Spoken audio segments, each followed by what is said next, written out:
my wonderful viewers, and welcome to another episode of Betty Adams Overanalyzes. Today we are taking a spoiler-free look at Kaiju number 8, chapter 101, and man, it's going to be hard to keep this thing spoiler-free, but I will do my very best. So remember, way back 70 chapters ago, during chapter 31, ever since chapter 24, we've been just on pins and needles, because that was when Kaiju number 10 was attacking Tachikawa base with his fleet of wyverns. He comes in like that, and this whole fight, we're asking ourselves, is Kafka going to have to transform in front of everybody on the base? Because this is a major life-threatening event, his friends are in danger, and Kafka was the only one on the surface not in sleeping when the attack happened. So from the very beginning, it was likely that he was going to have to transform and risk revealing himself. And we get through chapter 25, 26, 27, 28, 29, and 30, and Kafka still hasn't revealed himself yet. And then Mina rocks up and just cores out Kaiju number 10 like a peach. And then chapter 31 happens, and Kaiju number 10 has been taken down. The big guns are starting to relax. Mina has ordered Vice Captain Hoshina to go and rest. Kikoru has proven herself, and Kafka is just standing back admiring them. And we were all so sure that the question that had tormented us for 7 chapters was answered. No. It was perfectly obvious from the series of events, from the patterns of shonen manga, because we all know the patterns of shonen manga, that Kafka would not have to transform into Kaiju number 8. And then we get all the way to page 7 of chapter 31, and Vice Captain Hoshina is taking his scolding from Mina for pushing himself too hard. Kikoru's about to collapse. And we flash back to the giant Yoju bomb hovering over their heads, where all of the wyvern kaiju have coalesced into a giant glob of bomb just waiting to explode. And we see everybody react, and then all the way over on page 12, we see Kafka sprinting into action. And we know at that moment that he is going to transform and reveal himself to everyone on Tachikawa base. And this was a brilliant bit of subversion by Matsumoto. Ultimately, we all knew what was going to happen by chapter 24 when the wyverns first attack.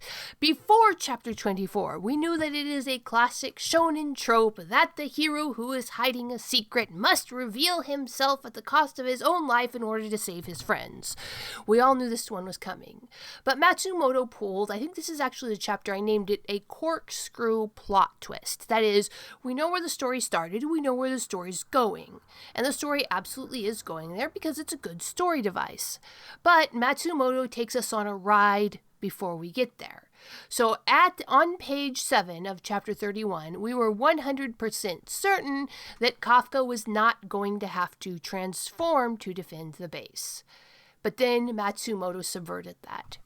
Now, something very, very similar is happening in this chapter, in chapter 101. An even older suspicion that has been running through the fandom appears to have been laid to rest just as solidly as the Kafka transforming question was laid to rest in chapter 31. And it was laid to rest so solidly and so effectively that I am deeply, profoundly suspicious of it. It is laid to rest with a classic shonen trope. And from everything from the potty humor to the best friends forever vibes that Matsumoto has used Matsumoto almost always uses classic shonen tropes to hide major corkscrew plot twists. So I am not entirely satisfied that the question, that I will not name because that would be a spoiler, has been laid to rest in this chapter. But what question is that? If you read the chapter, you know. There has been a huge question about the backstory of certain characters. It is somewhat addressed in this. Behaviors are explained, mostly. But the other option has not been completely eliminated. It's just been made entirely unlikely. The thing is, I don't No. And that really is the genius of Matsumoto.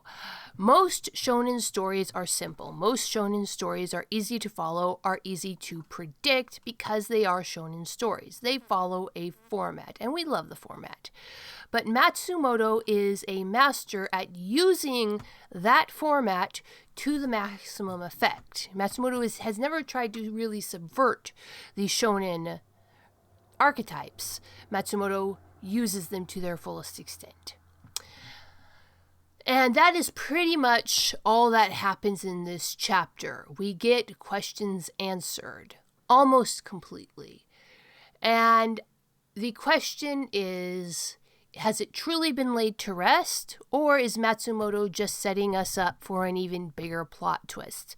Because there are still certain elements that are strange about this chapter. We are given plausible character-driven motives, but the presence of plausible motives does not change opportunity. The fact that certain characters were certain places at certain times when certain things were happening. We have reasonably explained away the motivation question, but we still haven't explained away the means question, the opportunity question. The means is still up in the air too. So, has the character been cleared of suspicion? No. I don't think so. I think that the character is still sus. And if I'm going to stop talking now because, like I said, it's going to be really, really hard to not give any spoilers. And I do have to acknowledge one major issue with this chapter. The pacing of certain events. Now, the events of this chapter, I don't think it's a huge spoiler to say that they all happen within a very, very few seconds. In fact, the entire past 4 chapters have happened within a few seconds. And it is in real time, a very, very, very short time has passed, but the internal focus of the point of view characters has made it feel like a much longer time. And this has left everybody wondering what all the other characters are doing, the ones who are, being actively eaten. And minor spoilers that hasn't been resolved by the end of this chapter, but we will see. And that, yes, I can absolutely see how annoying that might be if your personal focus is on the characters who are currently being eaten. But my personal focus in this story is actually much, much more on the character who this chapter focused on. So while the chapter definitely pleased me to no end more than a chapter about the other rescue would have, I can see why this chapter would frustrate people who are focused in on the other elements of the story. I enjoyed it though, so nah. Alright, but what do you think, my wonderful viewers? Would you rather this chapter have focused on the rescue, or did you enjoy the fact that this chapter focused on the concept of bare is the back without a brother behind it? Alright, hit that like and subscribe button. Tell me what you think in the comments below, and peace out, my wonderful viewers. Do you love awesome science fiction books? Of course you do. If you check out the links below the video, you can get yourself a copy of Comedy or Tragedy. Humans Are Weird. I have the data. Humans Are Weird, We Took a Vote, and Humans Are Weird, Let's Work It Out are the 3 comedy short story books available on Amazon, Barnes & Noble, Kobo by Rakuten, Google Play. There's even some copies at Powell's Books, the famous used bookstore in Portland, Oregon. Dying Embers, dragons, aliens, and things that go boom in the night, and soon Flying Sparks. More dramatic, traditional science fiction novels are also available at Amazon. Flying Sparks is still in the pre-order page. If you want a copy, you can email me by contacting the website to pre-order yourself a copy. It's still being edited. So check out the links below the video to get yourself a copy of some wonderful science fiction.